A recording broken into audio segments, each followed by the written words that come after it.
Hello and welcome back to the Weekend Spread. I'm your host, Bobby Howard. With me today, we've got Ty Lee and the captain himself, Bolton Blake. And we're here to break down the SEC, one of two conference previews we're doing on this show. And it's a very interesting year for the SEC. For the third straight year, they have not won a national championship. The Big Ten is sort of reigning supreme in that regard. And they are finally shifting to a 9-game conference schedule. And as I know you two have certainly experienced while trying to, make your picks going through the schedule generator, it's a mess out there, especially for this year. This is going to be a very, very interesting SEC season. Blake, it's just a quagmire of just, I don't want to call it mediocrity, but I mean, it's teams just eating each other in this season. It's hard to project anything with clarity in this conference.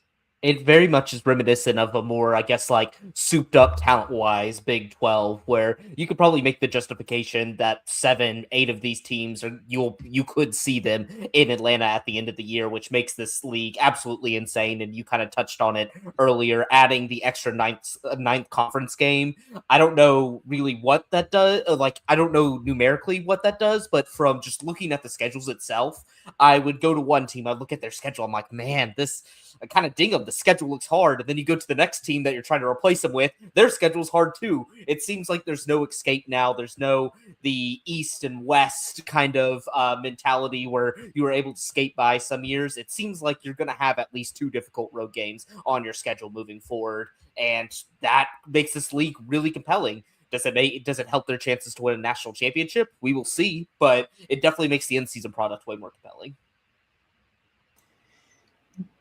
Yeah, I said it earlier when we talked about in a previous preseason podcast, this conference this year, the SEC, I think it was our win totals estimates podcast, but I wish I knew the actual title. That would have been way better podcasting.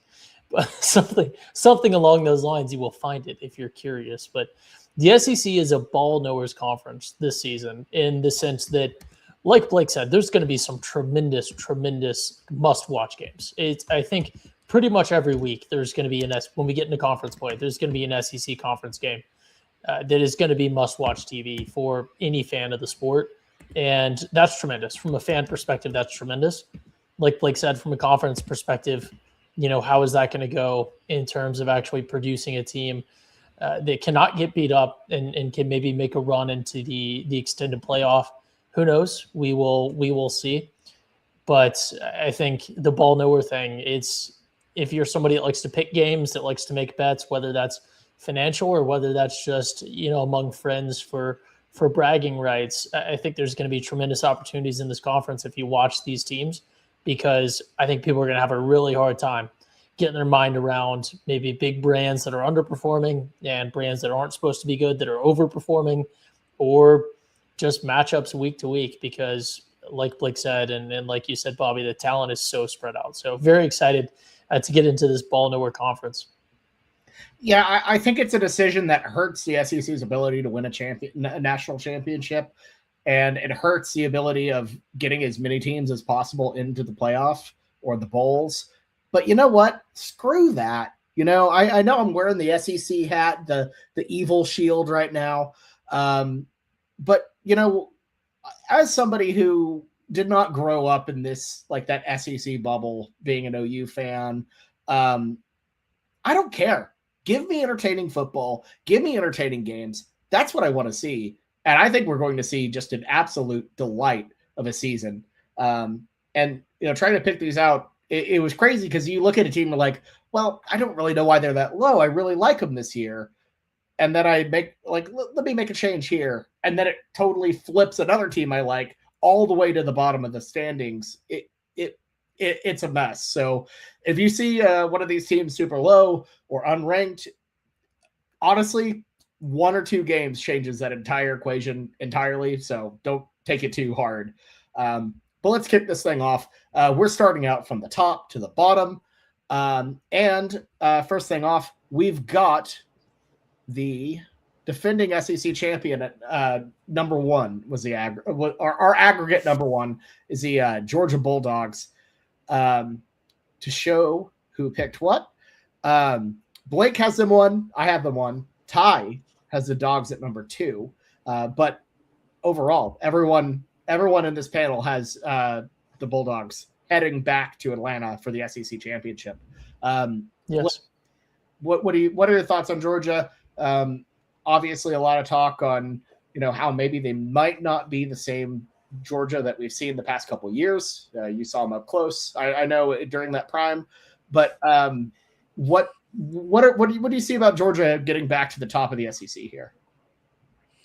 I think the main thing for me is yes, their dynastic run has taken a step back, but this team in kind of this more parity type SEC, parity type college football landscape is still stacking 5-star recruits like no other. They're still getting some of the best transfer classes out there. They're probably doing one of the best jobs of consistently bringing in talent to plug into their system. I think we all like Georgia, even Ty being the most pessimistic of them still has them in the SEC title game. And I think that just goes to the fact they're returning 14 starters. This team is loaded with veteran talent. You have a quarterback coming back in Gunnar Stockton that, although maybe in some of the moments was a little rough, overall, I think it's just a typical Georgia quarterback. It's not going to really sink you. He's probably an all SEC talent. He's not the best in the league by any means, but he's probably in the top 5. They a little bit shaky in the wide receiver room. That's the only thing I worry about Georgia, but the defense is going to be there. The quarterback's there. You have probably one of the top 3 best head coaches in all the sport.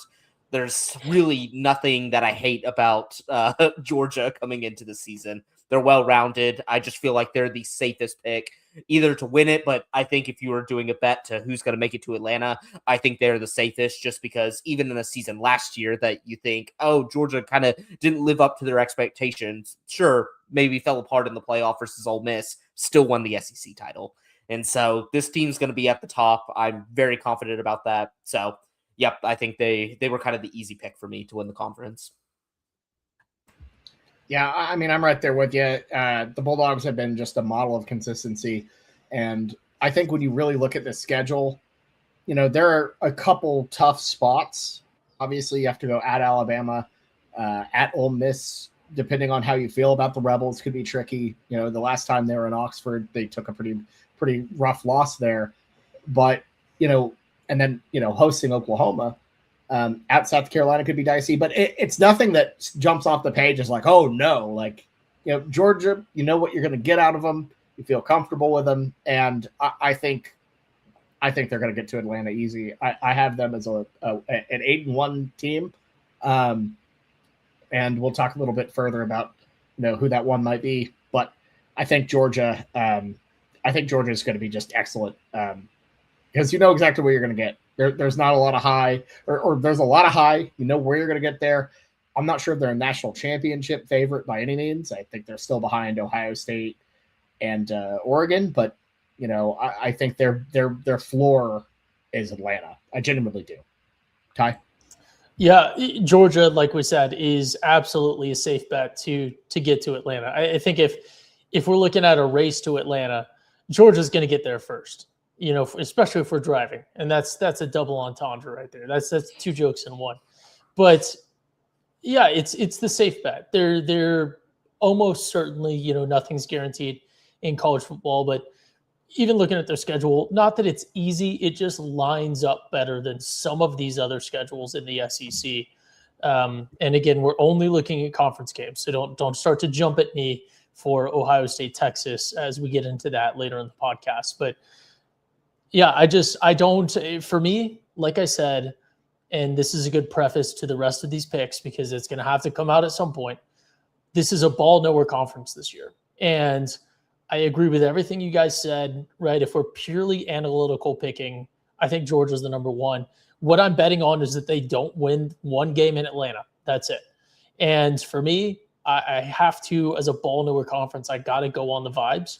And I just feel like vibes-wise, yes, you know exactly what you're going to get from them. Yes, they haven't really fallen off. They haven't really improved either, which for me in college football is like we're just slow declining at this point. So I don't know. I'm not at all trying to say, oh, the downfall of Georgia, like blah, blah, blah. I just, when I have to go on vibes, when I don't have stuff that I can get behind that's really exciting for me, I have to knock them on that. Again, everything analytically, whatever else, right? They're the odds-on favorites. They're the odds-on favorites. I'm not arguing that. But for me, you gotta use the force. You gotta use the force. We can't come on here and just do chalk Georgia won. We gotta. So who do you have? Who do you have at number one? At number one, I think we should all know, right? If you don't have Georgia, there's only one other realistic option to have at number one. Would you like me to announce it? Yeah, so go for it. It's the Oklahoma Sooners. There is no, if it's not going to be Georgia, it's going to be OU. And people are, oh my goodness, this is ridiculous. This is an OU Homer podcast. He's doing a bit. No, the vibes are right? All of the vibes at Texas, who a lot of other people would have, is like, oh, if it's not Georgia, it must be Texas. How many times have we heard this? And we'll get into OU versus Texas later in the season, head-to-head comparison, right? That's not the fault of the schools. That's a matchup between two guys. OU refuses to fire the wrong guy. Doesn't matter. Right now, I think vibes-wise, the vibes are there. I like it. I'm using the force. It is a swing for the fences. It's OU's odds on fourth. Does anyone know the Vegas odds off the dome? I think it's one of the like lower ones of kind of that group of it's like third or fourth. OU was third or seven. fourth. Oh, it's six or seven. No, of that group of like 6 teams that like there's kind of a definitive like they could make Atlanta. Maybe it depends on the book you're looking at. I think off the dome OU is fourth Vegas odds to win the SEC. So here's where Blake and I have the Sooners. We both have them at second. God. Okay. Well, oh my goodness. This could Texas be bad. This could be bad. This is a bad look. Boomer Blake in full effect. Like, look, I thought I was a little goonerish for having the Sooners at second. I had no idea which way Ty was going to go. It's a coin flip with them. The mask has come off.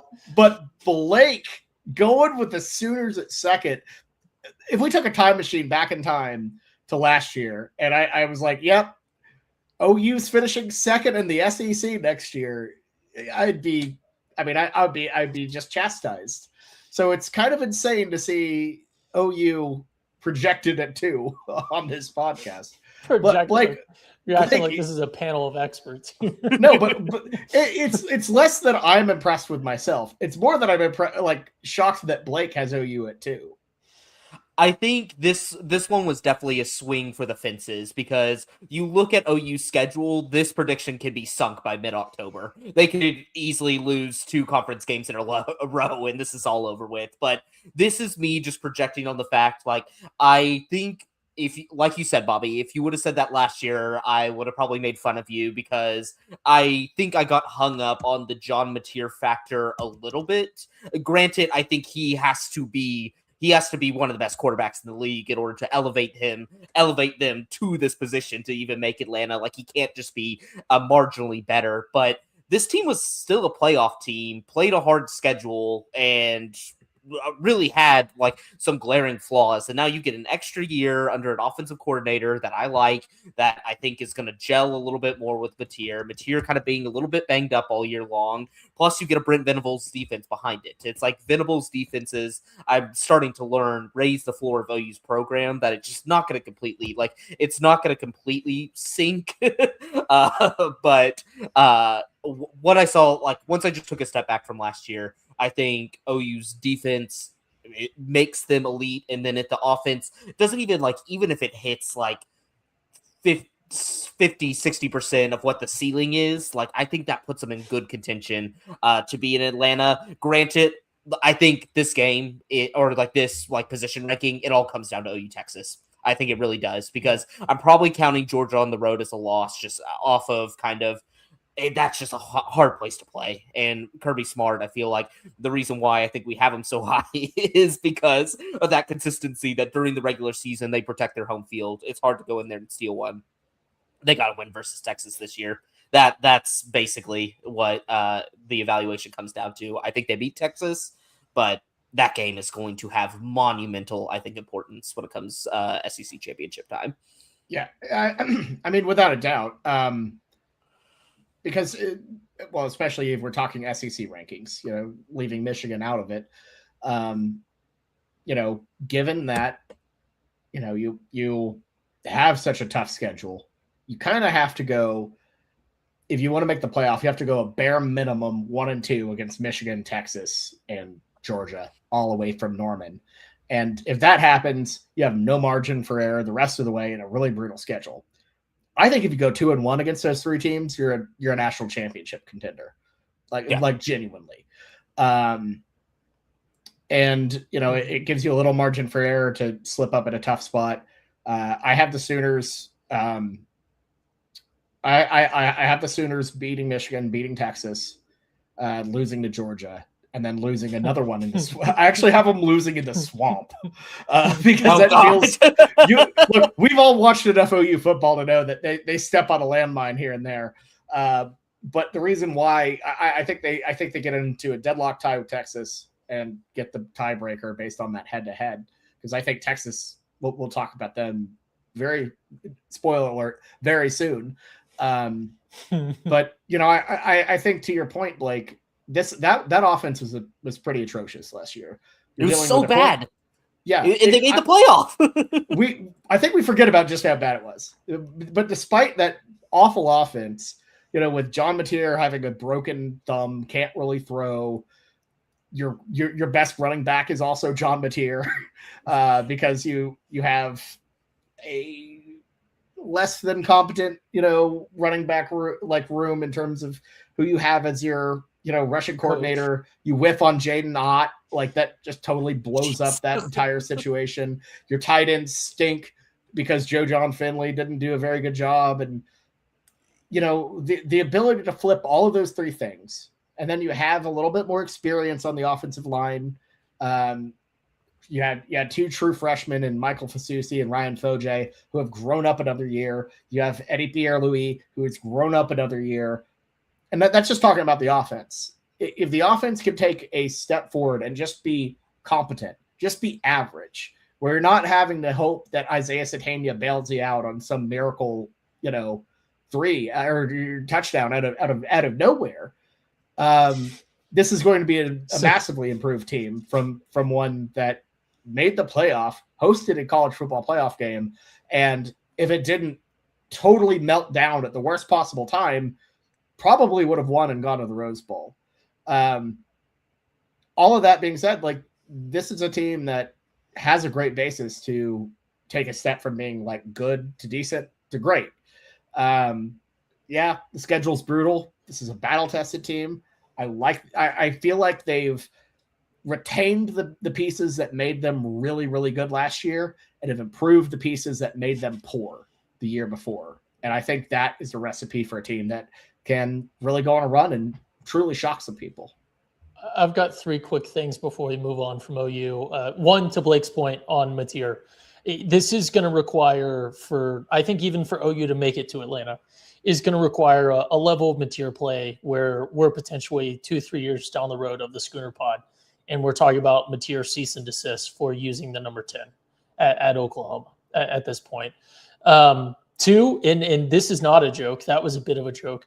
This is not a joke. In my scenarios of how OU gets here, OU gets embarrassed in spectacular fashion in Dallas against Texas because it's Brent Venables against Texas. And then I forgot my third piece.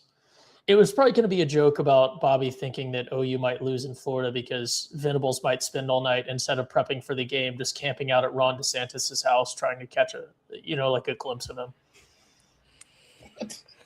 Anyways, so OU at 2. So I think a lot of people nationally have Texas either 1 or 2, not here on the weekend spread, but we all do have the Texas Longhorns sitting at 3. Blake, why did you put Texas at 3 instead of into those one of those 2 first initial slots? I think it just came down to OU Texas. I think when it comes down to it, I think OU and Texas are going to have pretty similar resumes, pretty similar looking records. And it's not I'm not saying that it would be it's not a complete shock if Texas like jumps OU and is like in Atlanta. The odds are showing that like that, but in no means is surprising. But this team is going to be good because Sark has been recruiting like crazy for the last 5 years. It feels like they are closer to a Georgia S type program where they have still been able to retain some sort of like depth within their roster. They come back 5 with 10, or they brought in 10 Power 4 starters in the transfer portal. Like you're not just bringing in like low level guys. Like Texas, when they hit the portal this year, similar to LSU, they were bringing in dudes that could start for Big Ten and SEC rosters. I think the addition of Cam Coleman is going to be awesome. I think this Texas team is going to be really fun. I think the running back room's dynamic. I think Arch having a second year under, or like being his second year, I think will be vastly more improved. It's like I can't be saying, oh, Mateer's going to improve after a year if I'm not going to give the same deference to Arch. And Arch was looking better at the end of the season. He was kind of rounding a little bit into form. I think we were just being harsh on him because of his last name, but in how he played in his first 6 games. But I think Texas's offense is going to be vastly improved. Their defense was solid. I don't know. It's just like I trust this Texas program under Sark, that their issues I think will lie more in how well they do in the playoff and like some of the bigger games, maybe like a championship game. But this team's too solid. I see them as like probably the second safest pick, that if you're like, you have to choose a team to be in the top 3, like I'm probably going Texas just for coaching acumen, talent, and their transfer portal class they brought in this year just being loaded with studs. Yeah, I think the talent's there. And that portal class is really as good as it gets. Where I think that Texas slips this year, I feel like the whole let's get, and I think it's really a philosophy. I think this is going to be a real, I feel like whatever happens with Texas here, we're going to have a real strong feeling about the philosophy of, can you throw a bag at everybody possible and have it work? And can you send off established players because your cap ran out? And have it work. And I think what Sark and Texas did, that's the anti-Moneyball approach. It's the bully Dodgers approach of let's spend as much money on everybody and see if it works out. And obviously worked great in baseball. But I feel like with football, there's some aspect of chemistry. There's some flow to it. And to me, I feel like Texas gets bit a couple times. I think the schedule is really, really rough. I think there are a couple points in this season where they lose. I have Ohio State beating them in Austin. I have them losing to Tennessee, and I have Oklahoma winning Red River, because they, frankly, that's really going to matter. Like I know we saw a backs against the wall Texas situation last year, but this is a backs against the wall situation for OU in Red River. Venables has one win in the Cotton Bowl against Texas as a head coach, and it came off a miracle Dylan Gabriel touchdown drive. And then the rest were, frankly, not that competitive. OU has to win. The losses have been very bad. Some of the absolute worst losses in that rivalry on the OU side have happened in the Cotton Bowl. They haven't scored an offensive touchdown since the Dylan Gabriel game-winning touchdown. Chew on that for a moment. I think that's an OU. I think Texas runs into an early slump, figures it out, but it's too late. Kind of similar to last year. And even then, like, let's say they beat Tennessee in that earlier week, you still have to go at LSU. Yeah, at Texas A&M, who I think is a solid team, but I think Texas just owns their psyche in that rivalry. It feels a lot of like Bedlam a little bit, and that's shocking considering A&M has the talent to compete with Texas. I fully agree. I mean, A&M legitimately removed the little Texas behind their logo. They snatched their chain instantly. I'll put it this way: I feel like the odds of Texas losing at Missouri are higher than them losing at A&M because of that psyche. And I don't even like the odds of them losing at Missouri that high or that much. I just think that there's just some sort of thing with A&M. But yeah, I have UT losing 3 games this year and just barely missing the cut, tying with Oklahoma for second, but losing the tiebreaker. Yeah, when I was looking at this, I thought to myself, just when I thought I got to pick with Tennessee, it wasn't a match for that kind of ranking for me. It doesn't take a crystal ball to see. A Cowboy always finds his way to number 3. Drinking Jack all by myself, I'm choosing Texas missing out of the Love SEC it. championship. That was actually pretty good. That's pretty good. I'm not gonna lie. It was off the dome, by the way. Oh, well, there you go. There you go. All right. Any final thoughts on the Horns before we move on? Nope. Let's keep it moving. All right. Next up is a team that I actually am higher on than a little higher on than Ty, and probably a bit higher than Blake. And it's a team that some people probably have. I don't know, pretty low. No, it's not Mizzou. you know me, old Tiger Bob over here. I have the Alabama Crimson Tide at 4. Ty has them at 5. Blake has them at 8. I don't even really know how they got here because I don't even feel like I'm very high on Alabama. No, but I think when it comes down to just picking teams, I look at it and I'm like, it just doesn't feel right to pick Alabama against this team. I don't know. I do feel like it'll be a weird struggle of a season. I think they're benefited by the fact that they're playing a lot of teams that they kind of have an edge on. I don't know. Blake, what do you think about the Tide? Why do you have them at 8? He's speechless. Whoops. We poisoned his microphone, Paul. There's too many question marks with this team.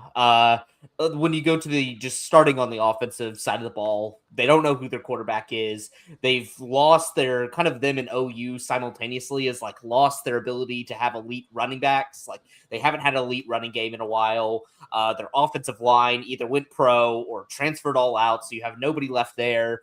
And then there's still a lot of questions when you get to the defensive side of the ball. You have a coach in Kalen DeBoer that has a lot of pressure on him that it's like, this is the year he needs to do something, even though they made the championship game last year, but they need to do something. And he probably has his least talented roster he's had the last 2 years in Alabama. So there's too many things I feel like I like about other contenders in this conference, whether it be coaches, quarterbacks, different units.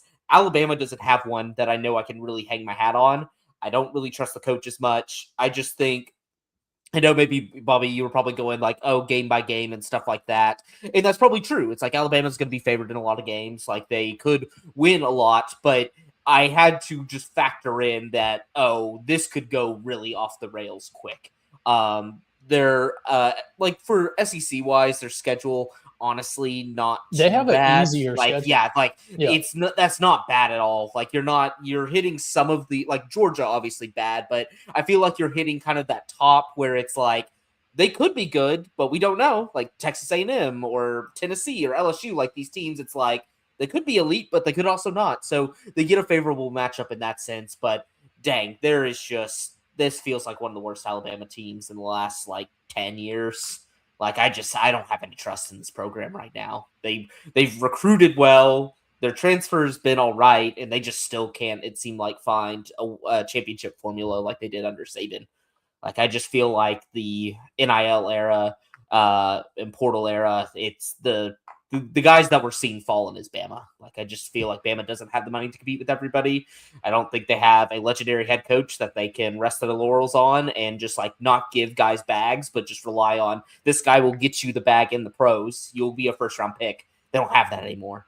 And so I think it's a lot of good talent there with a coach that is probably more at that second tier type college program that is trying to lead them. So I think, yeah, this season, it's more likely to me it goes off the rails than them being close to Atlanta. So that's why I had them so low.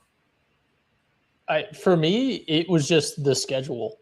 The schedule was too, and I had to go back and look at Bama again, and I realized that, spoiler alert as we get into more picks here, but I just knew, I think I know what I'm going to get from Bama, even if I'm pessimistic. There's way too many question marks on so many of these other teams. And I think a lot of these other teams, maybe the likes of like a Tennessee, right? Their absolute ceiling is probably pretty close to like a pessimistic, reasonable read on Bama. So for me, I just couldn't justify having them below 5 is where I have them. Obviously, we'll reveal who's in between there in a second. But yeah, for me, it was kind of just a schedule thing. Like all bits aside, they just have for the SEC, and I'm not trying to slight anyone that's on their schedule. For the SEC, it's an easy schedule, and I think by my math, you can drop the 2 games that they probably should drop, and then potentially even a third, and depending on how it shakes out, they could end up still around 5th in the conference because tranches in these conference or tiers or levels to it. We enter the big question mark zone as soon as we get down below, like maybe the top 3 teams, and any one of those, Georgia, Texas, Oklahoma, any one of them can fall off, but beyond that, it's the big question mark zone for sure. Yeah, I think to me, my thing with Alabama, they're going to win a game that they probably shouldn't win. That they're maybe punching above their weight a little bit, and you're like, oh my God, Alabama, they're the same old Alabama we knew. They beat Georgia, and then they're going to do something like lose to Kentucky. It's going to be a very weird slate. Like the DeBoer era is never going to make a lot of sense because they're always going to have this really, really high chance of being great. But they also might drop a real bad one on the road. And that's just what Saban teams never did is you always knew what you were going to get out of Nick Saban. You always knew what you were going to get out of his Alabama teams. And it was going to be dominance week in, week out, regardless of who he was playing, regardless of where it was. And that Alabama team just doesn't have that element at all. And they get snuck up on by kind of little small podunk teams all the time in the SEC under DeBoer. And I think we'll see a little bit more of that this year, especially as they've kind of become a team that has a lot of question marks. So DeBoer is just such a fascinating coach to me. Like he feels a little bit Tom Herman-esque that taking over a program that's like fringe top 25, I feel like he's the perfect addition to kind of sneak up on people. I think he has an interesting scheme, and like the assistant coaches with like Kate Womack and like some of these other guys that he brings with them definitely elevate it, kind of like in a sense like a Gary Patterson of sorts. It's like he can elevate lesser talent and sneak up and really punch above his weight. But if you give him the top job, he can't front run with that good talent. He can't be the one that everybody's circling it, be like, we're playing Bama this week, we're going to give him our best effort. He doesn't know how to, I think, really deal with that. Like, I think he's used to trying to pounce on people from a, more, a talent inferior position. Whereas, at Bama, you need to learn how to front run. You need to be like Kirby Smart to be able to motivate guys week in and week out, even when you are the favorite every single week. Yeah, he's not good enough at gaslighting his players like Kirby is. Nope. they drop the most random games under him. They lost to Florida State last year. What the heck? A not very good Florida State. They have to play again. Crazy. They have to play again this year, I might add. Yeah. Well, honestly, that's not even the non-con I'm most worried about with Alabama. I wouldn't say most worried about. I mean, I could see this thing turning pretty quick if East Carolina gives them. No. I'm saying no. The G5 is so gutted right now that no. But I could just see some. I could just see some dumb stuff where it's like it ends up being a 14-point Alabama win, but it was way too annoyingly close. Losing week 2, straight up losing to Kentucky week 2 is more likely in my mind. Oh yeah, no, I mean being within 2 touchdowns of ECU. Yeah, I don't know. This Alabama team just screams inconsistency, and I think it's going to be really, really interesting. Who knows? Yeah, There's enough talent. None of us know. So Blake, who do you have? I mean, this is all just a massive scramble. Who do you have at your number? Actually, no, Ty. Who do you have at your number 4 spot? At my number 4 spot, who else could one have at this spot if they are picking off of vibes and storylines? That is my beloved Tigers. That is LSU. That is Lane Kiffin's boys down in Baton Rouge, who we've already been talking about this offseason.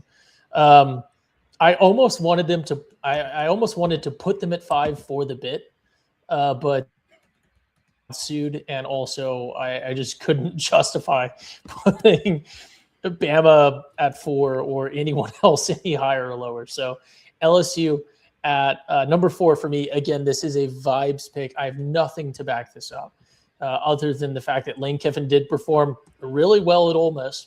Not to denigrate Ole Miss, but what he did there was massive for what they have there as a university. What he gets out of his people, I think he's matured a little bit, definitely as a person and as a coach. But I think that this is just an era of football that suits him a little better. And going to a place like LSU, where we don't have time to get into the bit about how LSU just has an institution where any coach can win a national championship there if they just trust the process. But I think Kiffin sees that. I think Kiffin has national championship, not this year, probably not next year, but I think there's national championship potential there because you'd be a fool to count anyone out at LSU with the institution there. So I think big a live cat bounce as they jump into this season, and I think take advantage of some uncertainty across the SEC and really give people hope for what the Kiff tenure could be down in the big red stick. So I have them at 9. Blake has them at 6. I think 9's too low. And this is an example of one of those teams that they make one shift. 9 is going to age poorly when you start to get into 7 and 8. He's going to have South Carolina at 7, isn't he? Honestly, I wish you can tell by the production. This has been somewhat of a scramble on the production end, and I've been flipping. I think it's going to take some time for Lane Kiffin and LSU to click. And in fact, I don't know. I don't know how they ended up at 9. I kind of regret them being at 9. I had a projection where they're at 5. A lot of stuff has switched back and forth. This has been a very, very weird setup. Because I don't think they're going to end up at 9 feels harsh, but also they could. I mean, you look at their schedule, right? Tennessee clicks. That's bad. Texas, Bama. Who knows? A&M. I don't know. Ole Miss has the storylines. I just feel like to get to 9, they're like Alabama has too many question marks. Tennessee has too many question marks. Like even in Ole Miss, even in A&M, like I think there's programs like around them that I don't feel them slipping all the way to the bottom. Like I was kind of surprised when I hopped on here, and I'm kind of in the middle. I thought I was going to be more towards the lower end, just because some people have LSU making it to Atlanta. Like I thought a lot of the national people I've seen, like kind of the floor has been more of Ty's pick at 4, but like I had the lower tier of that OU, Texas, Ole Miss, Texas A&M. I had them towards the bottom of that just because I don't believe in Sam Leavitt. I really don't. Like I know he kind of wooed us over in that Texas game and just like an incredible one game performance, but struggled with injury issues last year. I don't think he's a competent enough thrower. Like he went against Mississippi State last year, which was not a good SEC defense, and didn't play particularly well. Not super accurate. Yes, he's a good runner, but I feel like in this league, you don't see many good running quarterbacks, I feel like, as much in the SEC anymore. They're hitting a little too hard down there. These guys are a little too frail now. Like you need to be able to sling the ball. So to Bobby's point, I don't think they can go as low as 9 because they did bring in their transfer portal haul was insane. And I feel like Lane is perfect at constructing teams, at least with a decently high floor of mercenaries. Like he kind of did it at Ole Miss, and he's getting even more elite talent at LSU. I don't think it's going to gel this year just because of the quarterback, just because it seems like you're having to do a lot. But I could say I could easily see Ty, I'm closer to Ty than I think Bobby of. You do bring back Blake Baker, who's one of the best defensive coordinators that you were able to keep there. They have been recruiting well. Granted, you probably had a good amount of people leave, but you're bringing in good talent. I think this fit is going to be awesome. just moving forward. I think just the showmanship of Lane with the branding of LSU, plus the fact that I feel like this is a good destination for Lane because Lane is always going to be a top 5 portal type of guy. Like guys are always going to be attracted to come play to him, especially on the offensive side of the ball. And then now you kind of get a built-in, like the reason why LSU will always be a prominent national football program is they have an extremely loyal state with one like big public university that everybody wants to go to. It basically guarantees them, even with Brian Kelly's goofiness, was still bringing in top 10 recruiting classes. So if Lane just has like an ounce there, he's easily going to be pulling in top 10 classes. I just don't think it clicks as well this year just because of kind of the quarterback misfit. Yeah, it's I'll put it this way. If you had to have me like pick a national champion for next year, I'm going LSU. I actually am. Not only do I think they'll be much improved, year 2 under Lane, but my old adage of LSU is at their best when the national championship is New Orleans. Guess where the Natty is next year? It's the Superdome. So it times up perfectly, and it's the full moon. It's just right for the picking. And I'm telling you, LSU national champions in it'd be the year 2028. So I don't like that one bit. So my initial rankings, I've realized were flawed because I had LSU losing to Kentucky. That's not right. So I've made that adjustment. Flipped a different game. They still ended up at 9 somehow. So let's move on. I don't know. It's a weird go, man. It's a weird go. Let's move on. Blake, where do you have Ole Miss? Lane Kiffin's old stomping grounds. So I have Ole Miss at 4. All right. So very big on the Rebels.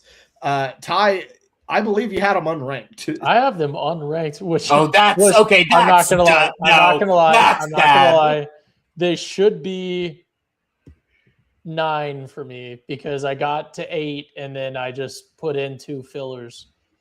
They should be 9. They would be 9 for me if I had noticed them. So I will take crap for 9, but this is just what we call a perception error. My perception of reality was disconnected from reality. And I'm not overly high on them. I have them at 6. I think that at 5 and 4. I think that Louisville game that opens up the season is really dicey. And, I understand people being really high on them after that playoff run. I really want to see them outside of that adrenaline of I'm pissed off that our coach left us right before a national championship opportunity. I get that. And I love that they're returning Trinidad Chambliss. Kewan Lacey is phenomenal. The offense, all of that. I see it. I just feel like there are a couple of factors. I think the schedule is pretty dicey. I'm not fully sold on Pete Golding as a head coach yet. I don't have him unranked. I don't think the floor is going to fall out. The bottom's going to fall out, but I don't see them returning to the playoff.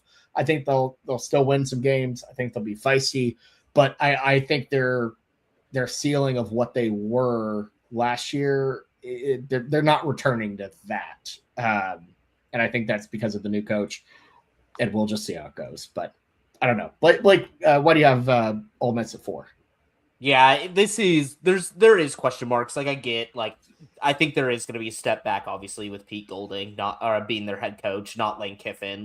I think they were able to ride the momentum of the fact that they kind of got screwed over with their coach leaving right before the playoffs started.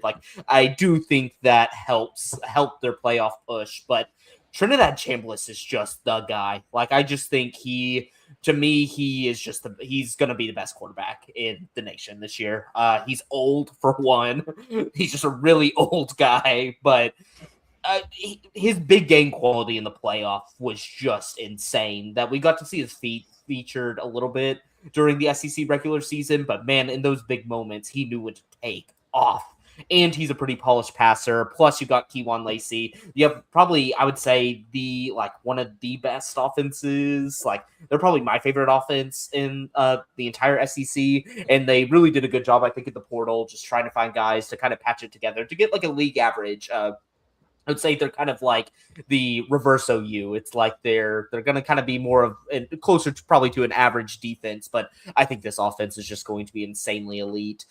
This one could easily, like, I feel like this was another just kind of risk, just because it could just flip the opposite way, that like Pete Golding's just not a good head coach, and just they're kind of losing a lot of games. They kind of float down to the sixth spot or whatever, but I think they're going to be highly motivated. I think Trinidad Chambliss is just in a league like this. League is stocked with quarterbacks, and I think this guy just is fantastic. It's solely relying on him to get them up to 4. But yeah, like even some of the harder games, like I think they beat LSU just because I think they're really pissed off. Like that game is going to have some of the most insane energy we've ever seen, and I just think they're able to maybe a Texas or an OU or something like that. Like there is potential they could lop them off, but Ole Miss can, if they just don't hit that ceiling, they could easily rattle off 4 or 5 losses on there, just because they are. I think they're playing, what is that? So they're playing my 1, 2, and 3. Yeah, so they played the top 3 of my SEC ranking. So if they're towards the top, it's because they earned it. And I will say, one of the things about Ole Miss last year that went in their favor is they had 2 tough games against OU and against Georgia in the regular season, so that was helpful. But like Trinidad Chambliss was the reason. That dude is phenomenal. He absolutely carved OU up. He is an incredible watch in person. If you're neutral, if you're rooting for a specific team, it's pretty painful. Okay, next up, Blake, who do you have at your 5? Wait, so can I say real quick on absolutely, Ty. First off, Chambliss is younger than Noah Fafita and is only a year older, like almost to the day, than Arch Manning. It's not like a Fernando Mendoza. He's experienced. He's played a lot of. He has played a lot of ball. He has played a lot seasons. of ball. But for me, Ole Miss, right, whether it's unranked or whether it's 9th, I don't want to argue. I feel like 9 is closer to reality than 4 is. I feel like, yes, they retained a lot of the stuff that they took into the playoff, but in my mind, it was like they're going out to I don't know. It's like they had some sort of big event or something, and they're going out to their dance recital or their cello performance or something, and their significant other just broke up with them in the parking lot, and they wiped away the tears and they went and performed that cello performance. But now we've had a whole off season, right? So it's like now they've gone home, everything is hit. It's like up.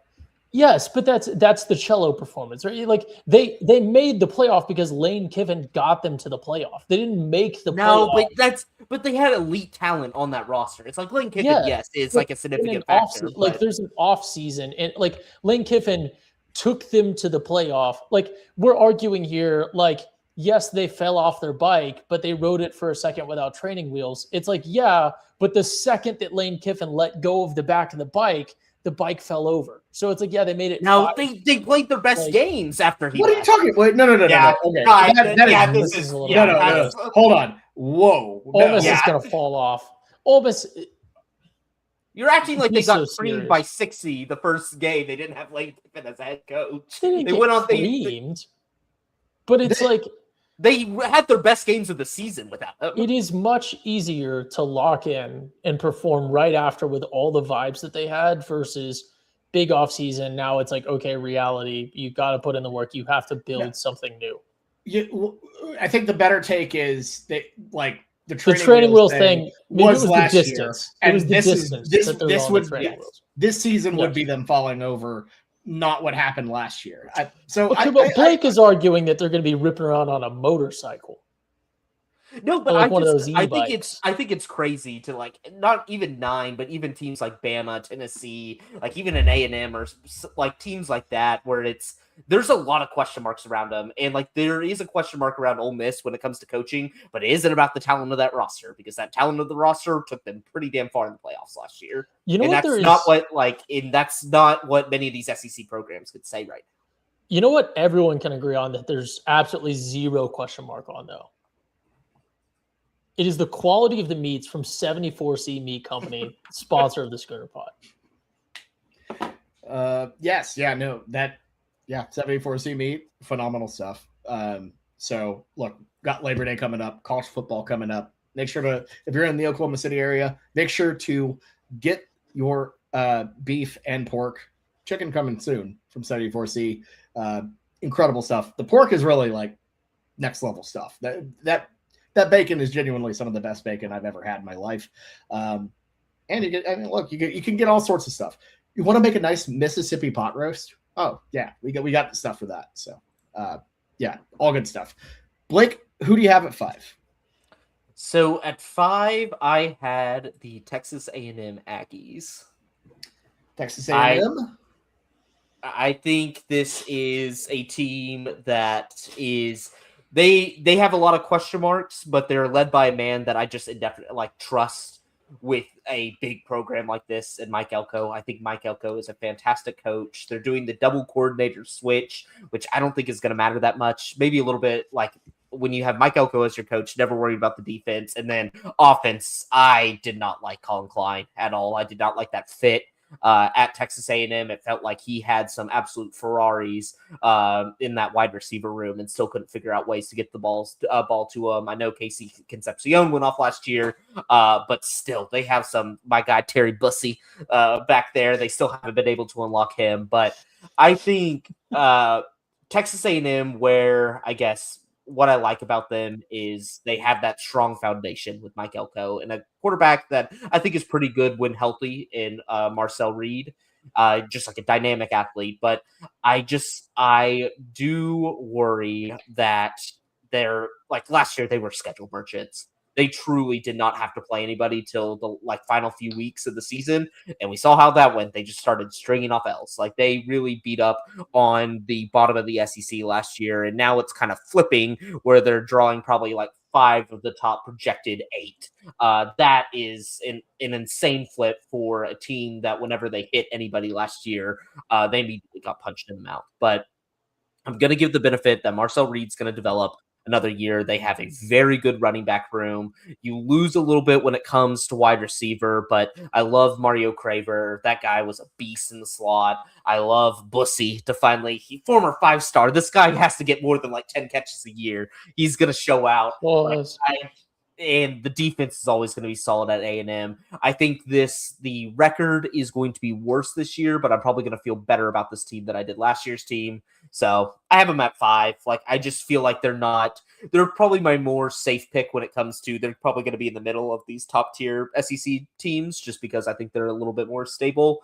But I don't think they have, I guess, as like the high end, as much like high end ability to make it to Atlanta.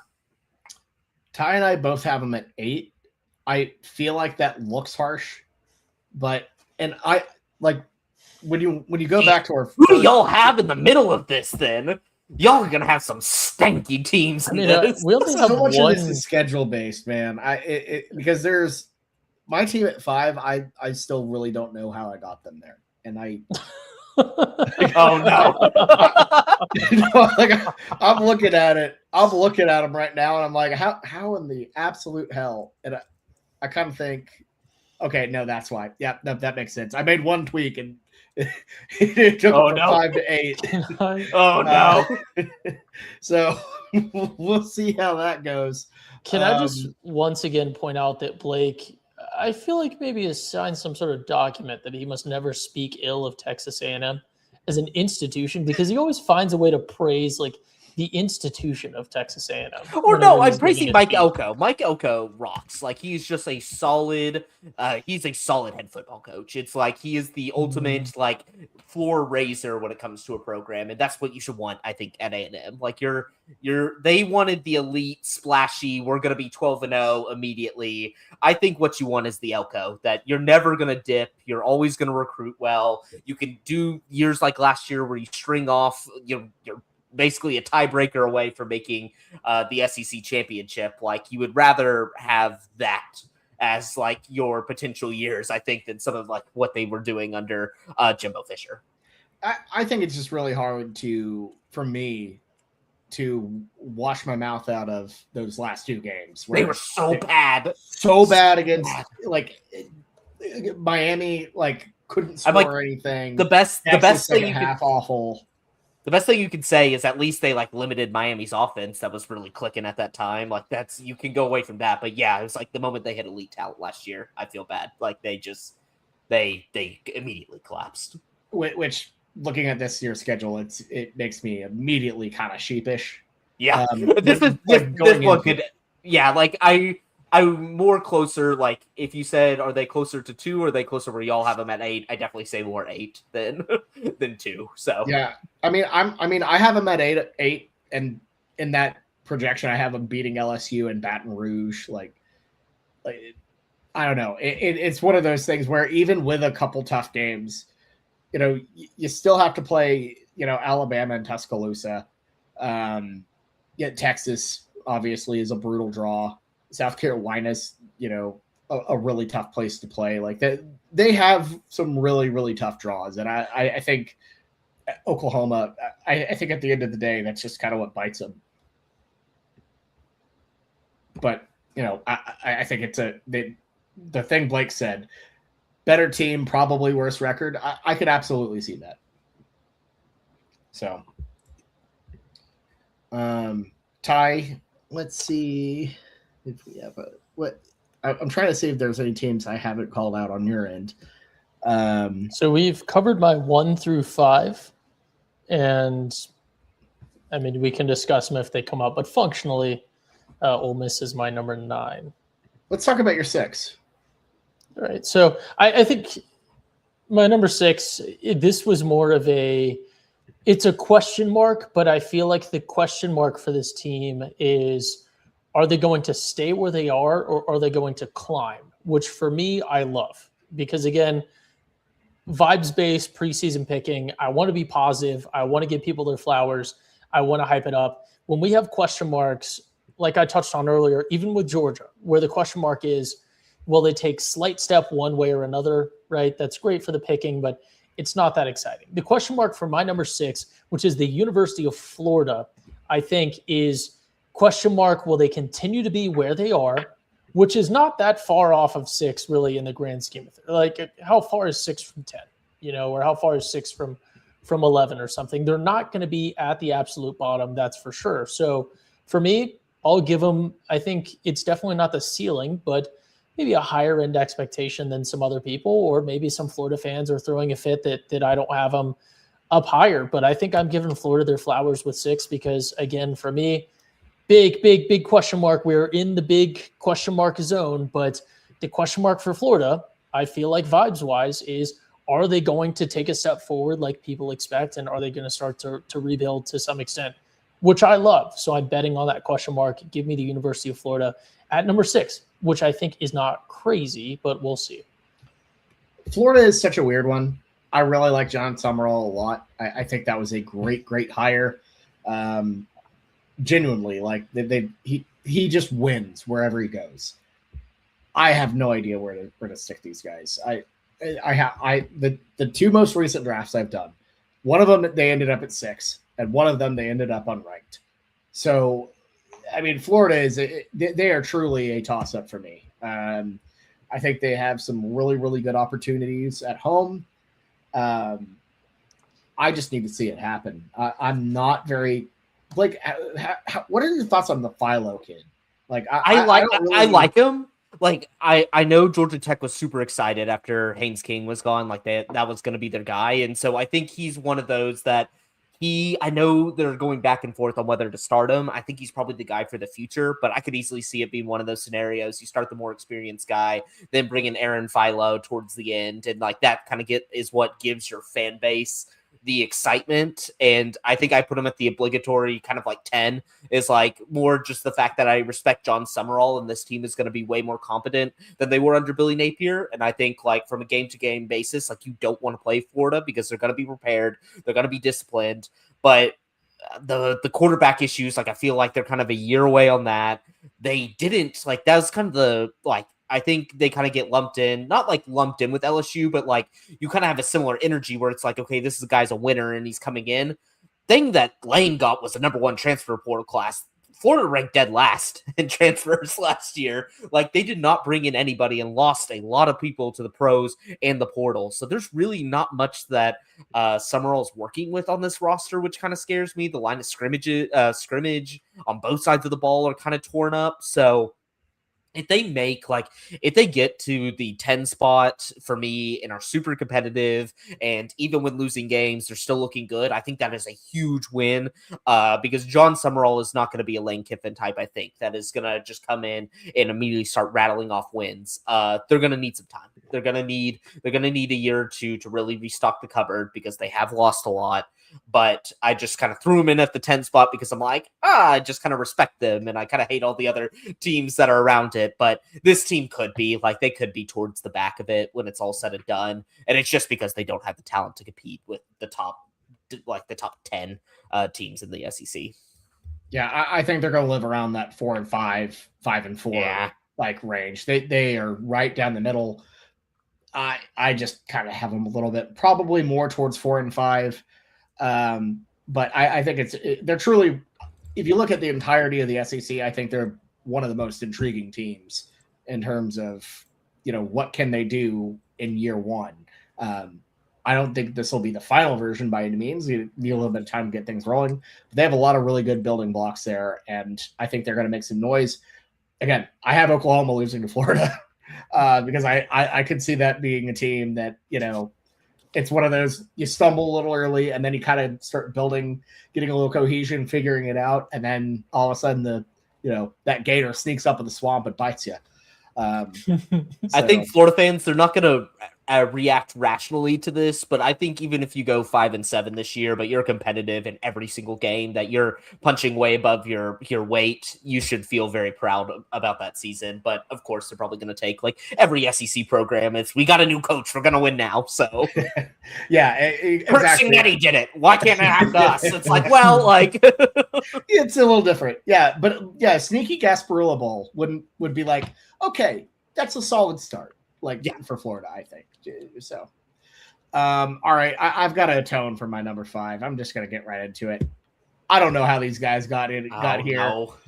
It's not pandering. I swear to God, I have the Tennessee Volunteers. I don't know how they got there. I don't know why they're there. Honestly, only slightly higher than you than Blake and I'm at 7. Yeah, y'all have at 7. So maybe a little bit too rich, but not too bad. I don't know. I feel like to me the biggest thing, getting Jim Knowles in the building. I know Penn State was atrocious last year. That felt like a freak occurrence, and I'm not going to really pin anything on James Franklin too bad. I think he has a really good bounce back year. I think honestly, all three parties I think are going to have a bounce back year. I think Franklin at Virginia Tech is going to be better. I think Penn State's going to be better with Matt Campbell. And I think, the defense here at Tennessee is going to take a huge leap. I know those guys really, really didn't like the old DC with Tim Banks. I think a combo of one of the best defensive coordinators in the country who can flip situations pretty quick, combined with the Josh Heupel offense. I think this is a Tennessee team that can make a little bit of noise. I have them below that playoff kind of range. But I think they're going to I think they can mix things up, have a little bit of fun. And so I got the Vols at 5. But I could definitely see them ending up a little lower. I don't know. Just looking at it, I have them kind of surprising some folks, I think. There's too much talent around Knoxville. There's too much talent, and there is too much support from the fan base and from everything else there, right? And we can get into, splitting hairs about good support versus bad support when it comes to donors and things like that. But there's too many fundamental pieces that surround Tennessee for them to really be that bad in the current era of college football, because you can portal people in, you can throw money at problems in a way that you couldn't in the past, where as long as you're not just completely incompetent, like some bigger schools that are trying to turn around, it's like Tennessee's not making rash decisions. They're hanging with stuff that they know works. They're changing stuff out. We'll see how this season goes. We'll see how they react to that. But I just, like, realistically, again, I have them at 7. I think that's about their range. I'm not super opposed to 5. We're in the question mark zone. There's tons of scenarios that can come out there. I think Tennessee's maybe a more reasonable argument for 5 than Florida is, even or 6 or whatever. So I don't know. I don't hate it. I just don't. It would be a very, very hard sell to get me to believe any sort of like plausible scenario where Tennessee has a floor below, I guess, like 8 or 9, but like 8, I think is you'd really have to start to sell me. And then I think anything beyond 9 is just like we're in fantasy land, because it's just, there's too much there talent wise at Tennessee. Yeah, like I like where Tennessee has kind of positioned itself, but kind of some of the strengths like Bobby highlighted, I see one of them, like Jim Knowles, I think is going to work out great for them in the long term, but I know like at all of his locations, it takes a little bit for him to start clicking there, whether it be Penn State not immediately working out, Ohio State, it took him a second. Like, he is a guy of complexity, and that is a good thing, because once you get a system down, like, he really can find guys there that really can drive it, just be havoc based. But I just don't think that's what it's going to be this year.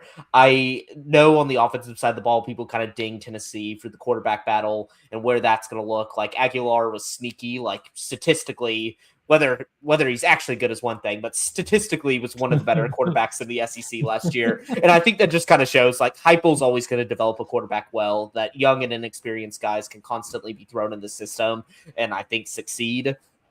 I just haven't seen this one. I just haven't seen this.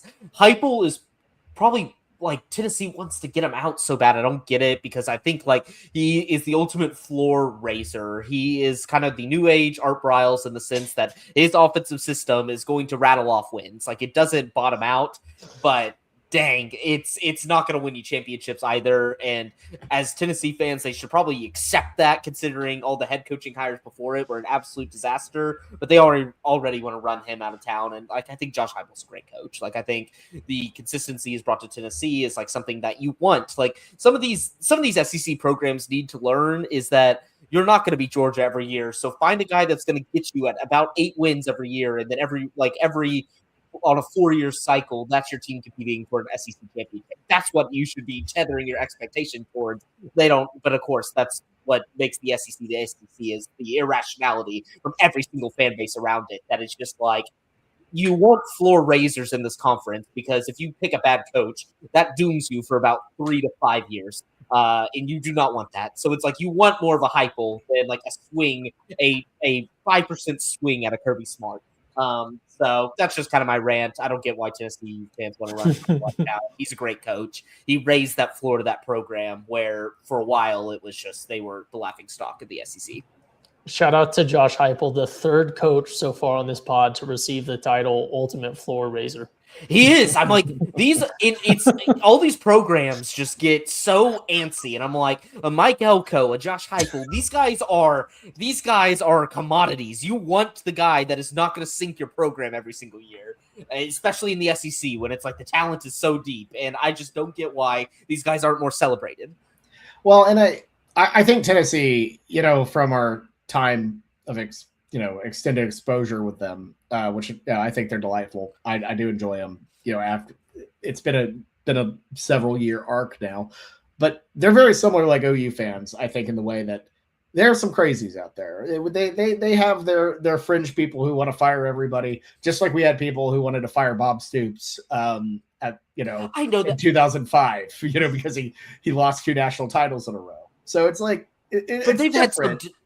But they've had some, they're more closer to Auburn, where it's like some of these coaching searches they had were absolute, just like insanity. Like OU has some like crazy fans out there for sure, saying crazy takes, but the influence they have over the program is negligible. It's like OU, when they're making decisions, they're making them as one and they're going to get their guy. That Tennessee is like more closer to Auburn, where it just like, it becomes an absolute, it becomes a circus. OU's craziest coaching change in the past 30 years was just the average coaching change for every other university. And people in Oklahoma still talk about it like it was a horrific thing that happened.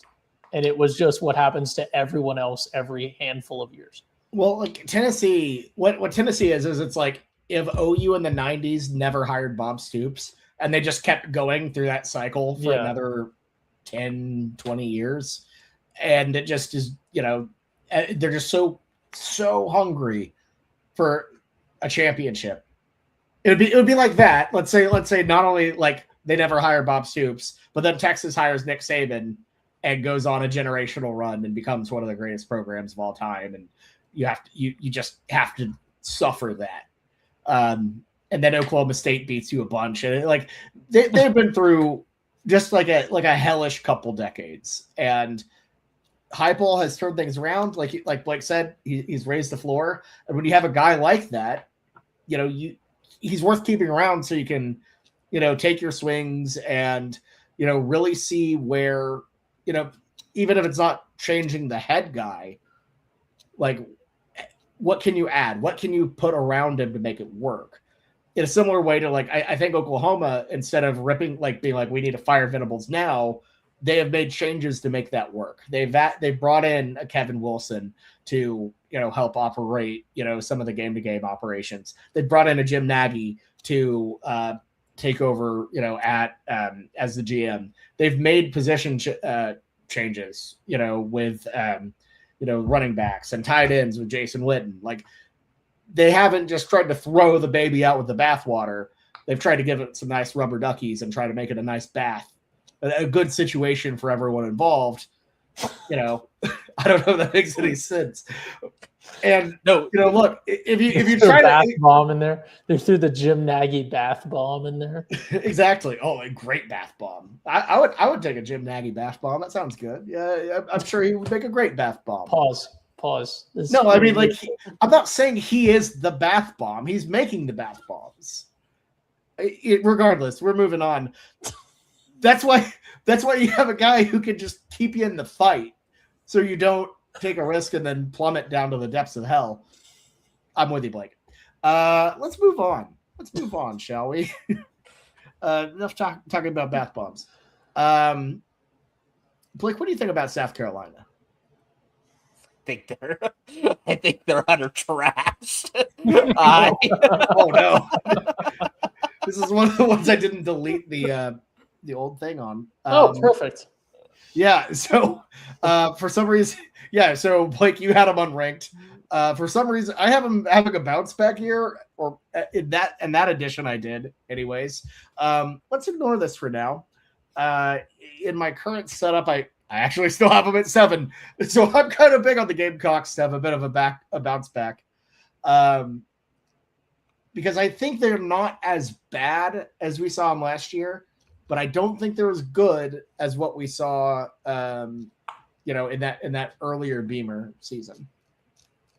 I'm out on Lenore Sellers, and your big fix is they can't really bring anybody in through the portal. They're like, compared to other SEC schools. So the grand fix is to bring in Kendall Briles from a school that wanted to kick him out immediately because of how ineffective his offenses are. I think this is just going to be a disaster. I think Shane Beamer is a perfectly fine head coach. He is not a SEC caliber coach, especially trying to lead a program like South Carolina, who is typically going to be towards the bottom, is at a disadvantage already. He's not going to elevate them to the point where he can crack the top 10. I think of this, how deep this SEC is. I saw Lenora Sellers. He's not taking any classes and he's just working. He said he's interning at a driving range which I don't know what that looks like in the offseason. So I just vibes, I think, all-time bad around this program. I think bringing in Kendall Briles as somebody who's witnessed it the last few years, it just inherently is a curse.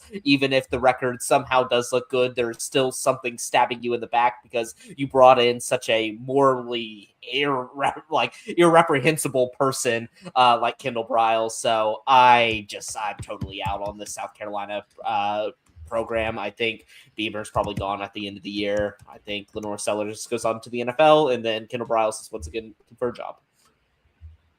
The Briles element, I forget about. And you obviously have seen that in person. I feel like a lot of people who have Briles disciples, like Art Briles disciples as OCs, get really damn sick of them. I know we were kind of in that boat when Jeff Lebby was around there. I may or may not have compared his offense to war crimes, allegedly. So I hear you on that. Because it's just not as effective as it was 10 years ago. It really isn't. It basically makes you into a one-dimensional team where you're ineffective, like in the run game. You're passing it all the time, trying to do short little bubble stuff, spread it out wide. I just don't think that works in modern day SEC. I think these programs are running like it would work, say, like 10, 15 years ago when it's like SEC teams are winning like 10-7 because of their defense, and you're throwing kind of a different look at them, and they're like, what? Like, we're used to pro style offenses. What is this? Everybody's running some form of scheme similar, like it feels like branched off of it. Like, you obviously have Josh Heupel in the league that's running it. You obviously have Jeff Lebby running it down at Mississippi State. I don't know. I just don't think it gives them the inherent advantage it probably thinks it gives them. I just don't trust Beamer as I know because y'all have the ties to him via OU and stuff, and he seems like a great guy. He's just not a good SEC coach. Like he'll still have a career as as a college football coach for sure, but he's just not elite enough to like push South Carolina through this league. I think that's fair. Go ahead, Ty. I'm sorry, I've yapped too much. Yeah, no, I was gonna say two quick points of clarification. One, I did terrible podcasting, but it's better to correct it. I did just miss Ole Miss in my rankings when I got to the bottom. South Carolina, I had them at 9. They should be my 10. And some of that is, some Beamer love. The Briles thing coming in, I think it doesn't. I don't know if it can hurt them. I don't think. I think it can. Or actually, no. I actually agree. They were so bad. Their offense was like bottom 25. And you at least now the teams that you're playing at least have to devote like an hour to like looking at a new offense instead of just dusting off the old playbook. So maybe there's some advantage in there. I do know their top 2 receivers now are both injured and out for the season, which probably cancels out. This team is going to be bad. Oh God. No. Oh really? Yeah. I don't know. I guess the only point I really have is just a bit of Shane Beamer defense. He kind of got hired away too early. Like you got to remember, he was the special teams coordinator at OU when he got hired as South Carolina's head coach, and like that was, I think, Bobby, correct me if I'm wrong, if you account for like a level of school, that was the highest position he had ever held in college football. Correct? He was special teams coordinator. You're going from special teams coordinator to head coach of an SEC team. Like we're not doing the guy any favors, especially one that's a fixer upper. It's he changed a light bulb once and now he's trying to flip houses. And I just looked up his contract. They ain't firing him. Well, but I think he has potential. I don't think he's that much of a mismatch for South Carolina. I think if he has potential, it's going to be a couple years before his contract goes through 2030. I think this one's going to age badly, and they pay him about $8 million a year. A&M's paying Jimbo through 2031, but they have the resources to do it. It's like I don't know. Shane Beamer's contract for South Carolina, he's making what, $75K a year? No, he's making $8 million a year. Yeah, that's high. That's high. Yes. Through 2030. That needs to be investigated by the FBI. That's actually what A&M is paying Jimbo Fisher through 2031 is like $8 million a year. So I will say I looked it up. They still do have Nick Harbor, so their number one guy is still safe. But they are losing Jaden Gibson. But technically, he hasn't played since the OU-TCU game in 2023. So when asked if they ever actually had him, and he hasn't played since pre-AI. We got a pre-AI dude. Pre-Claude. They gotta keep him. They keep him in a Faraday cage so he doesn't get corrupted by. And then Lenora Sellers' brother, the wide receiver. So at least we don't have to hear that. I hate that he's hurt. It is a bummer, but it will be nice for the rest of us to not have to hear. Did you know this is Lenora Sellers' brother every 5 seconds? No, they're just going to show him on the sideline and do the same thing. Shoot. What other talking points do they have about South Carolina? Yeah. There's not going to be many nationally televised like South Carolina games, hopefully, or at least on the big networks. Yeah, I mean, you do kind of have. I don't know. They have a lot of star power. You know, you got Dylan Stewart back. You got Gabriel Brownlow Dindy, who was a big name coming out of at a high school. Like, there are the building blocks to this, and the schedule isn't too brutal. Like you see the clear wins on there, and it's like, to me, I have them at 5-4 with can you beat Tennessee at home? Can you beat A&M at home? Like I think they're going to have to really. We're talking about Tennessee and A&M. What are we? No, doing? I think they're going to get run through by those schools like this. I think they can. I think they can snag. I probably, if I really looked at this, they're probably more 4-5 because I think they can get one of Tennessee or A&M, but I don't think they're going to. How early is it in the season? They're early in the season. Right in the middle, mid to late. It's week 8 and week 10. They have just enough cream puffs. Like they're hosting Mississippi State. They're hosting Kentucky. At Arkansas. I think your best case scenario, they're fighting for a bowl. They're fighting to get to a bowl game. I think they just. I don't think that's. I think that gets them in my mind. That's 10th in the SEC because I think the bottom teams are stank. So 6-6. The problem is they play a lot of the upstart ones that are your Floridas or your Kentuckys, where it's they feel like they're moving in an opposite direction as South Carolina, and so it probably will mean a little bit more to them. I worry about that, especially if they play them early on in the season. So caboose tailgate though. The cockaboose. But yeah, you don't have Ole Miss, you don't have LSU, you don't have Texas, so that kind of helps. But I mean, you still get plenty of brutal teams. So we'll see how it shakes out. Blake, what do you think about your old pals at Auburn, old Byron Brown and co?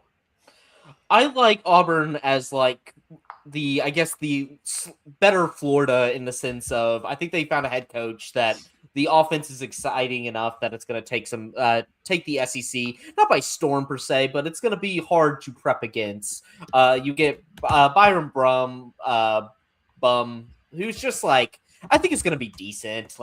He comes into he had a good year last year, but it's against G5 competition. He's going to be playing competent defenses now. Let's see how that goes. Guys could be a turnover machine.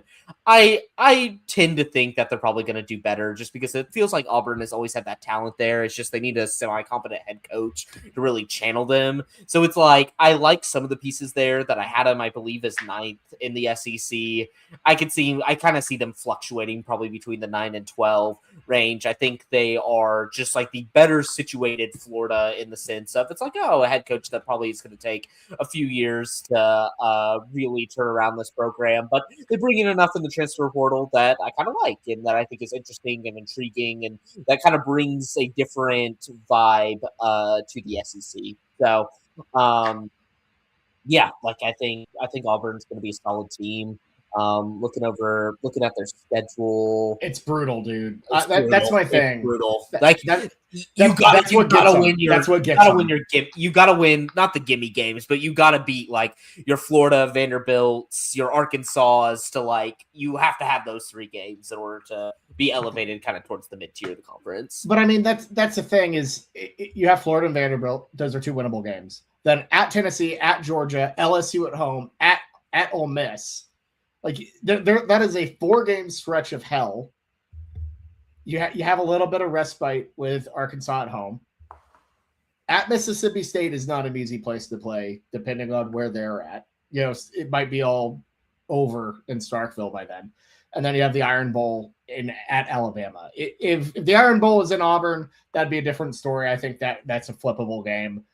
I just feel like that's a hellish schedule. And by the time you come out on the other end of that Tennessee, Georgia, Ole Miss, LSU stretch, you know how Auburn fans are. The pitchforks might be out. They might be trying to find whatever scandal they can on Alex Golesh to try to run him out of town. Like this team, I will say though, this team, their record last year bad, and they retain a good amount of that team, a lot better than what the record said they were. Like that defense was legitimately good, and they return about half of those guys there. I think was really just hampered by the fact that Jackson Arnold was their quarterback. And as we've been seeing out in the desert with UNLV, with Dan Mullen, the quarterback whisperer, I don't even think he's been able to correct Jackson Arnold. Like he's still in a QB battle with Alex Orji out there. So I think even with Byron Bum, even if you don't have the highest opinions like me of him, this team was like in constant 1-score games with teams that were just way better with them. It's like just looking at it, it's like they lost by a touchdown to OU last year, less than a touchdown to Texas A&M,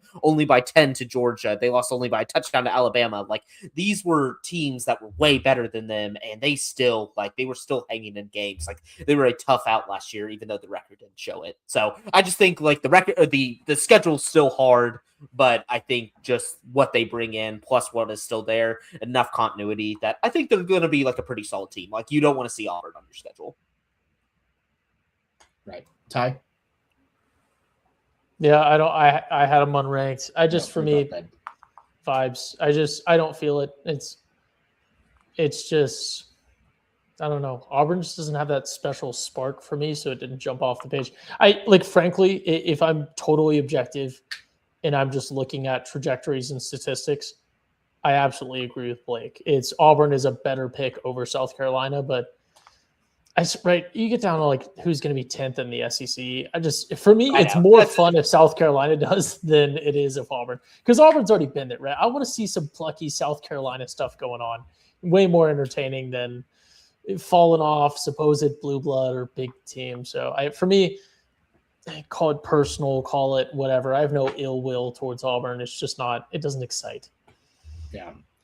I will say it could be worse. I had a version of this where I had Kentucky in my, at 10. I'm way too big on Will Stein. I don't know why. Just I vibes. think he's a good fit there. Yeah. I feel like that was a home run. Like it's a home run hire. One that will take some years, but I just feel like I do agree with you, Bobby. Like there is optimism there, even if it's not shown on the field this year. Yeah, and I think they've done just kind of enough, like have had these really cheeky, nice little savvy, kind of, portal moves. Some of them, I will say, I've been kind of big on them. And I saw some camp reports with love the Anderson family, but like some weird Nick Anderson comments and, just a couple dicey things about we have 3 players who are like sitting out for contract negotiations and weird vibes that'll offset the just excellent media day that Stein had, where he was like, what makes you think you're going to win more? And he said, me. I'm like, I love that. But just kind of a rough schedule. Your home games are tough. Your home games are tough. Your road games are tough. I don't know. The transferring, even what they brought in, like Stein did a great job with the situation they were in, but like Kentucky had one of the worst rosters in the SEC and are traditionally one of the worst recruiters there. So he is working with we're not talking Florida lost a lot via the portal, but at least Florida still was recruiting. Like even some of the guys there might still have some shine. Kentucky has nobody left that was good, and they just had to bring in whatever to kind of scrap this thing together. But yeah, it's just I think they project outside the top 10 and probably every single fielding unit, whether it be quarterbacks, running backs, line. They just don't have that inherent talent advantage like some of these other programs have. Yeah, I think they're going to upset somebody. I think there's going to be a game where you're like, oh my God, Kentucky. I think it very well might be week 2 Alabama. I would love that. They're going to do something wild. because it's at home. It's early. You still have the optimism. I think there's something to be said about teams that like haven't been beaten down by a schedule yet. That they still feel plucky and fresh and like, what, we could do it. We don't have five losses on us. Anything's possible. You don't know what you're going to see from us. Like, I could very well see Kentucky like snagging a like Alabama early or something like that. But yeah, a little too high on that earlier projection. But hey, that's just how it goes. So any other SEC teams we want to talk about? Vanderbilt not appearing on any of our previews. Yeah, a very good couple years with Pavia. Pretty interesting to see them kind of fall totally off of our predictions. That could be a cold take that they're not anywhere on them, I think. I would be remiss if I didn't point out that with how question marky things get down by 10, there's a real possibility, right, that we should at least like if we're going to mention Kentucky, right, we should, others receiving votes, at least touch on the possibility that Diego Poverty was not super instrumental for Vanderbilt. No, he was the most. I disagree. He was unbelievable. He was the most instrumental. Like, we don't need to do that. Address this one. Does anybody have Arkansas? By the way, no. Arkansas is one of the worst Power 5. I was going to say Missouri. Missouri probably deserves could be at 10. Oh, I didn't make a card for them, but Missouri actually appeared in both of y'all's top 10. Well, because I no. Missouri didn't appear in. Not in mine. They were didn't appear in Blake's. There are 9 in mine and 10 in Todd's. They're probably 11. Oh my gosh, he tried to hide it. He tried to hide that they were number 9. No, it just shifted a bunch. It's been a hectic day. These preview ones could be a little tricky, and Bobby's like, the models keep changing. No, it's more than anything. It was just one of those days where this specific pod takes a little bit more work, and I underestimated it. I don't have as much time as I used to, but it just means more.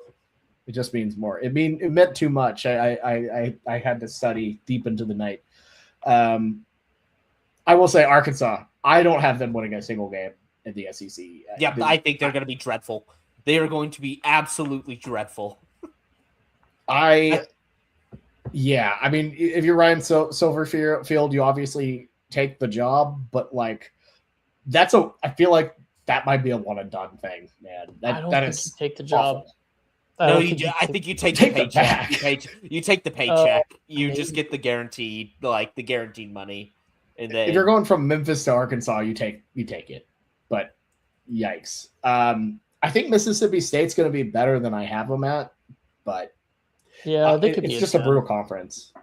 He's getting paid $6 million a year for Arkansas. Pretty good. Yeah. For 5 years, like you take $30 million just to get him. Yeah, they're not going to 1 year fire him, so 12 mil at least kind of changes calculus. Yeah, I will use Arkansas to highlight the switch from 8 to 9 conference games. This is like a team that you're going to see it be brutal on. Like, you went from you're trying to fight to be in a bowl game because you could kind of guarantee 4 wins on your schedule, now down to 3. So you have to rattle off 3 SEC wins. It's done for Arkansas just as a program like this. Sucks. I mean, I can't think of another SEC team that is like at all there's others that are trending down. No one is like in free fall like Arkansas is.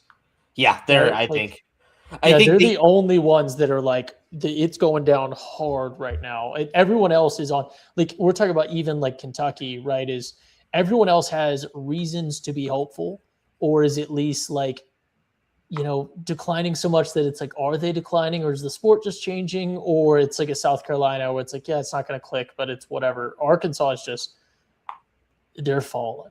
And everyone else is kind of like at least they have concepts of a plan.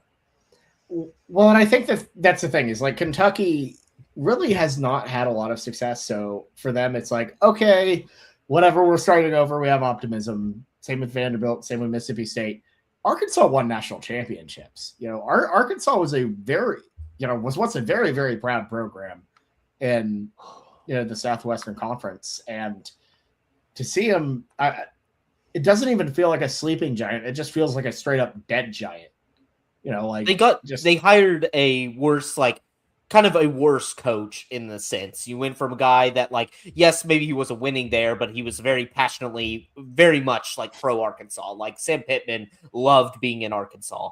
And you went to Ryan Silverfield, a guy that a lot of people in Memphis didn't really want him anymore. So you're taking a G5 coach where they're kind of like, yeah, we don't really want this guy. Like, now comes Memphis now probably has the most financial advantage over most, if not all, of the American League, and they still were stumbling in that league to some of the lesser programs. Like, that is not a good sign. Like, they had that FedEx money. Like, that's why Memphis is always going to be relevant. And Silverfield really didn't elevate them. And I like their head coach, Charles Huff, coming in for Memphis significantly better than Silverfield. So I think they just, like, in a way, they downgraded at coach in the sense of, like, I'm just less excited about this guy. Like, this guy brings zero excitement to your fan base. Like, you had the opportunity to bring in a Will Stein type figure where it's like people are excited at Kentucky because, like, this guy is young, he's energetic, like he's putting life into the program, and Silverfield just hasn't done that at all. Like, hasn't even tried. And it was just like when Arkansas fans, when they hired him, they were just like, this kind of sucks. Like, they were already protesting it just because it's just like, yeah, this was just a bad hire. Like, this is just, we're another 4 years in the hole type of thing till we, like, hire our next guy. It's just they've completely botched, like, this era of college football. Yeah, it's just dire, man. Like, because that's the thing. With every other team, there's at least something I can point to that's like, that's something. Mississippi State, they had some motion last year.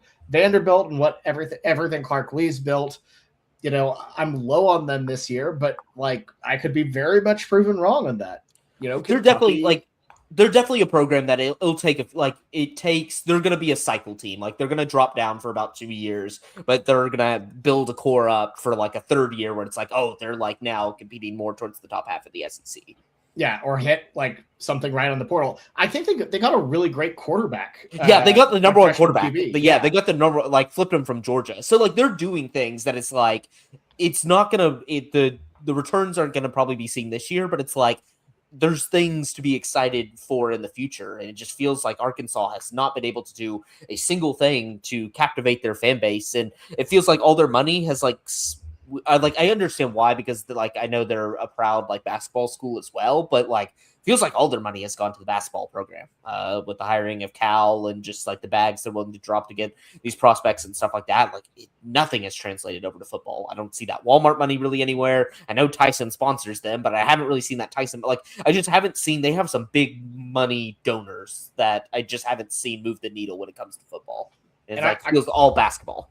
I think that's what makes it probably as dire as it is I think they're trying. And I think the response they're getting is essentially that one guy in the meme who, posted whatever on Instagram. It was like, who want me? And it said 0. Like, they shot their shot and airballed it by 10 feet. And I think that is a way scarier situation where, you jumped in the coaching hire pool and, you didn't. Not only did you not end up with a chair, in musical chairs, you're out of the building, and you showed up to the musical chairs meet and no one was there, and there were no chairs and the door was locked. You didn't even have the chairs to play by yourself. Yeah, nobody showed up. No one showed up to musical chairs is the problem. They had their little. The Bluetooth speaker was set up, and then they realized the battery was dead, and then no one showed up. They all decided to go get ice cream and didn't tell you. Yeah, but there was a little Tyson logo on each chair. Yeah, they got a little Tyson, little hog nugget, because they have the little Razorback shaped chicken nuggets.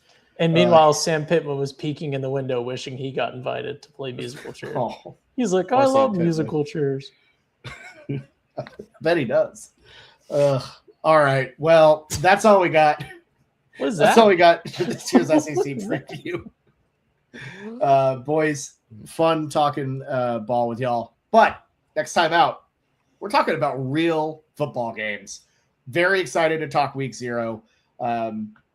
we'll be doing that here coming up, I believe, Sunday, because Blake, you're heading that way. You're flying over to Ireland to watch your Frogs take on the UNC Tar Heels. Pretty crazy.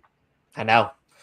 It's college football season right around the corner, and especially this is just going to feel like an environment completely, like, no pun intended, but foreign, and probably one that I'll never be able to witness again, because it's just going to feel being in a soccer stadium with kind of the Dublin pub scene outside, to then also being a cold, like kind of a cooler, more in the 50s, like August game. That it just nothing is going to compute in my head, but I think it's going to be a great time. Yeah, that'll be tremendous. All right, let's close this one out. Thank you all so much for watching. We'll be back soon to preview week 0. And then, boys, we're off to the races with this college football season. Thank you all so much for watching. We'll see you next time. Good luck out there, everybody.